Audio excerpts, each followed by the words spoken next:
दोस्तों, क्या आपको पता है दुनिया में एक ऐसा भी एनिमल है जो प्लांट्स की तरह ही फोटोसिंथेसिस कर सकता है। जी हाँ, आपने सही सुना। मैं बात कर रहा हूँ एक एनिमल की जो फोटोसिंथेसिस कर सकता है। मतलब वो एक सोलार पावर एनिमल है। तो चलिए वीडियो को स्टार्ट करते हैं। And welcome to Bio Diary Sai sir, मेरे चैनल पर आप सभी का स्वागत है। स्क्रीन पर ये जो एनिमल आपको नजर आ रहा है ना, इसका नाम है सी स्लग। साइंटिफिक नेम है इलिशिया क्लोरोटिका।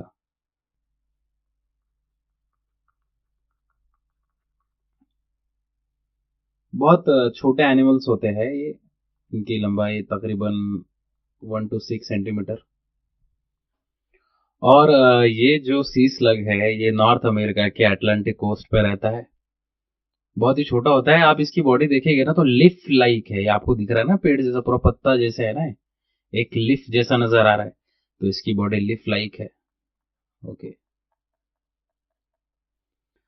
और ये एनिमल की एक बहुत खास बात ऐसी है कि ये बिना खाए भी 1 साल तक जिंदा रह सकता है सनलाइट की मदद से फोटोसिंथेसिस परफॉर्म करने के बाद में। तो अब आपके मन में आ रहा होगा, सर ये फोटोसिंथेसिस कर कैसे सकता है? इसके पास में ऐसा कौन सा मैकेनिज्म है, या फिर इसने खुद को ऐसे कैसे इवॉल्व कर लिया?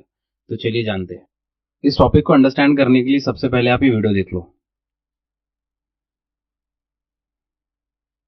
वो आपने वीडियो देख लिया होगा और आपको इससे कुछ अंदाजा भी आ चुका होगा अब तक। तो दोस्तों, सीन ये है कि ये जो इलिशिया क्लोरोटिका है, ये जो सी स्लग है जिसका नाम इलिशिया क्लोरोटिका है, ये एक बेहतरीन चोर है।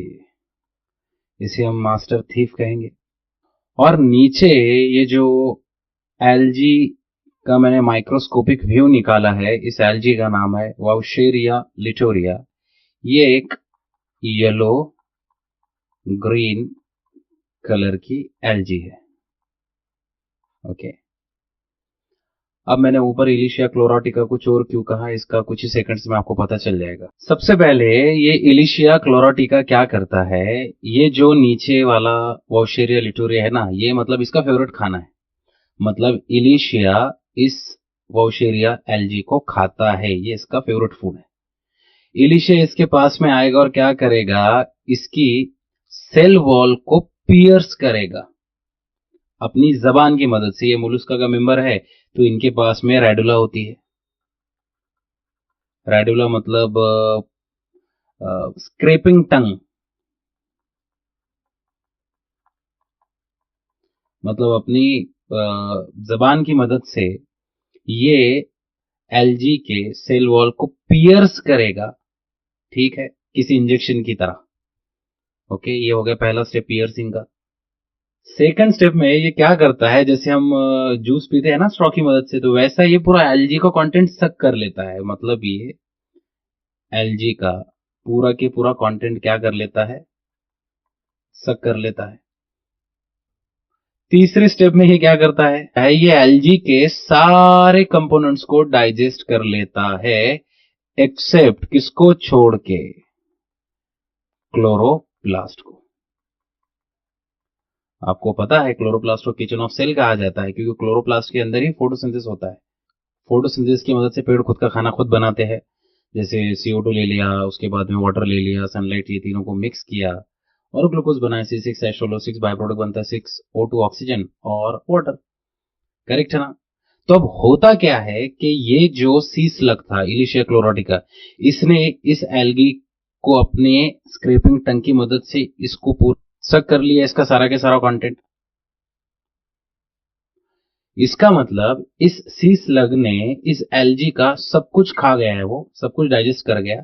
सिर्फ क्लोरोप्लास्ट नहीं किया, क्योंकि उसको पता है कि क्लोरोप्लास्ट के अंदर क्या होता है, फोटोसिंथेसिस। इन शॉर्ट, अगर हम इसको चोरी के पर्सपेक्टिव से सोचे तो सी स्लग ने एलजी का क्लोरोप्लास्ट चुरा लिया। अब चोरी करने के लिए एक शब्द यूज करते हैं, दैट इज क्लिप्टो। और चुराया क्या, क्लोरोप्लास्ट। तो क्लोरोप्लास्ट का सफिक्स क्या है, प्लास्ट।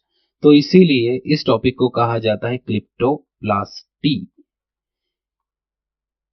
मतलब क्लोरोप्लास्ट चुरा लेना, चोरी कर लेना। दैट्स व्हाई मैंने इसको आपको कहा कि ये मास्टर थिफ है, एक बेहतरीन चोर है। अब आपको कहीं ना कहीं एक अंदाजा आ गया होगा कि सर ये क्या करेगा, ये क्लोरोप्लास्ट चुरा लिया, अब उसके अंदर वो स्टोर करके रखेगा और अब इस क्लोरोप्लास्ट की मदद से वो क्या करेगा, फोटोसिंथेसिस। एक थोड़ी सी गहरी बात मैं आपको बता देना चाहूंगा कि आपको लगेगा कि यार ये तो बहुत सिंपल है, बट नहीं, ये भले ही जरूरी है कि क्लोरोप्लास्ट के अंदर फोटोसिंथेसिस हो रहा है, बट फोटोसिंथेसिस करने के लिए जो जरूरी प्रोटीन चाहिए वो ये एल्गी के न्यूक्लियस के अंदर की जो जीन्स है वो प्रोटीन बनाएगी, करेक्ट है। और वो वाले प्रोटीन जो फोटोसिंथेसिस में मदद कर रहे हैं वो सी स्लग के पास में नहीं है। तो 2025 के जून में डिस्कवरी हुई कि इस सी स्लग के पास में एक खुद का एक सेल ऑर्गेनल है इसके पास में, और उस सेल ऑर्गेनल का नाम रखा गया है क्लिप्टोजोम। जैसे हमारे पास में कैसे Golgi body, ER, lysosomes, mitochondria cell organelles है, तो इस सी स्लग के पास में ये सेल ऑर्गेनल है जिसका नाम है क्लिप्टोजोम, और इस क्लिप्टोजोम के अंदर ये क्लोरोप्लास्ट संभाल कर रखेगा और फिर कहीं जाके वो फोटोसिंथेसिस करेगा उसकी मदद से। तो कहीं ना कहीं ये क्या करने वाला है, इसके पास में है क्या, मतलब ये सपोज क्लोरोप्लास्ट, ये क्लोरोप्लास्ट उसके इस सेल ऑर्गेनल में चला गया जिस सेल ऑर्गेनल का नाम क्या है, क्लिप्टोसोम। ये क्लिप्टोसोम इस क्लोरोप्लास्ट को प्रोटेक्ट करेगा, महीनों तक इसको संभाल कर खुद के अंदर रखेगा। अब ये सी स्लग के अंदर, इस सी स्लग को जब भी भूख लगेगी वो पानी की सतह में थोड़ा सा ऊपर आ जाएगा जहां तक सनलाइट पड़े, सनलाइट भी है उसके पास में, CO2 भी उसके पास में है, वाटर भी है। तो आपको फोटोसिंथेसिस का रिएक्शन तो पता है ना, 6CO2 plus 12H2 in presence of sunlight and chlorophyll it gives C6H12O6 plus 6O2 plus 6H2O। ये वाला रिएक्शन है कि ये सारी चीजों की मदद से, मतलब सी स्लग के पास क्या है, CO2 पानी में ही रहता है, सनलाइट मिल जाएगा, क्लोरोप्लास्ट तो ऑलरेडी है, ग्लूकोज बना लिया C6H12O6, 6O2 plus 6O2। ये फोटोसिंथेसिस का रिएक्शन है, आपको पता होना चाहिए, एकदम बेसिक बात है। आई होप यहां तक आपको समझ में आ गया होगा। इन शॉर्ट अगर आप ध्यान दे रहे होगे ना, तो ये एक क्लिप्टोजोम ना क्लोरोप्लास्ट का कस्टम होम है। कितने बेहतरीन तरीके से एनिमल्स खुद को इवॉल्व कर लेते हैं, एक्सट्रीम एनवायरनमेंट में, एक्सट्रीम कंडीशंस में खुद को जिंदा रखने के लिए। ये एक बेहतरीन एग्जांपल है उस चीज का। और आप सोचो तो सही, आप मतलब इतनी पढ़ाई आपने कर ली और फिर भी अगर आपको ये टॉपिक पता नहीं था तो ये कितना मतलब अंडररेटेड टॉपिक है। इन शॉर्ट क्लिप्टोप्लास्ट मतलब क्या था, फोटोसिंथेसिस करने वाले ऑर्गेनिज्म का क्लोरोप्लास्ट किसी एनिमल ने चुरा लिया और उस क्लोरोप्लास्ट को अपने अंदर संभाल कर खुद फोटोसिंथेसिस कर रहा है। तो है ना ये, मतलब एक आपको लगता नहीं है कि एक बहुत ही एक इंटरेस्टिंग टॉपिक है। और फिर ये जो क्लोरोप्लास्ट इसने अपने अंदर रखा है संभाल कर, ये 9-10 महीने तक इसके अंदर अलाइव रहेगा और ये फिर इसको किसी और को खाने की भी जरूरत नहीं पड़ेगी।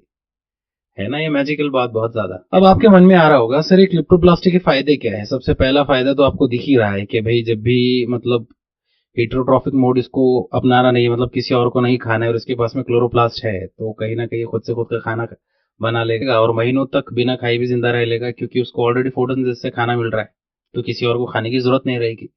दूसरा फायदा इसका क्या है, प्रोटेक्शन। जैसे समंदर में बहुत सारी ग्रीनरी है, ग्रीन चीजें है, ग्रीन प्लांट्स है, ग्रीन एल्गी है, तो उसके साथ ये ब्लेंड हो जाएगा इसका ग्रीन कलर, तो प्रेडिटर्स को दिखेगा नहीं, मतलब ये एक कैमोफ्लेज क्रिएट कर रहा है। और तीसरा, जब इसको एक्स्ट्रा न्यूट्रिएंट्स की जरूरत रहेगी, बहुत ज्यादा एक्सट्रीम स्टारवेशन रहेगा, तो चाहे तो तब ये जो क्लोरोप्लास्ट उसके अंदर था ये उसको तब डाइजेस्ट भी कर सकता है। तो 3 फायदे हैं इस चीज के। इस चीज में सबसे इंटरेस्टिंग टॉपिक क्या लगता है, और मैं जो आपको बताना चाहता हूं कि यार काश अगर ऐसा हम अगर कर पाते, तो ऐसे साइंस फिक्शन मूवी की तरह सोचो कि ये क्लोरोप्लास्ट या क्लिप्टोसोम हमारे अंदर इंट्रोड्यूस किया जाए अगर फ्यूचर में, तो हमको तो खाना खाने की जरूरत ही नहीं रहेगी। हम धूप में जाएंगे, जादू की तरह धूप धूप खाएंगे और मस्त, मतलब हमको किसी और को खाने की जरूरत ही नहीं पड़ेगी, हम खुद से ही धूप में रहेंगे और उससे हमारा पेट भर जाएगा। करेक्ट है ना। और जाते जाते मैं आप लोगों को एक सवाल पूछना चाहता हूं कि देखो, मैं आपको एक बात बता देना चाहूंगा कि ये इलिशिया क्लोरोटिका ये दुनिया का एकलौता ऐसा एनिमल नहीं है जो फोटोसिंथेसिस कर सकता है। इसके अलावा भी कुछ ऐसे एनिमल्स है, तो आप कमेंट बॉक्स में बता देना वो कौन से एनिमल्स है। इस वीडियो के रिगार्डिंग आपके मन में कोई भी डाउट होगा तो आप बिंदास मुझे पूछ सकते हो कमेंट बॉक्स में। और वीडियो अच्छा लगा होगा, अगर ऐसे लगा होगा कि यार आज कुछ नया सीखने को मिला है, तो प्लीज चैनल को सब्सक्राइब करो। वीडियो इंटरेस्टिंग लगा हो तो अपने दोस्तों में शेयर करो, वीडियो को लाइक करो। ओके। और कौन से टॉपिक पे आपको वीडियो चाहिए तो प्लीज ये भी आप कमेंट बॉक्स में बता देना। तो चलिए मिलते हैं अगली वीडियो में, तब तक के लिए अपना ख्याल रखिए। Take care.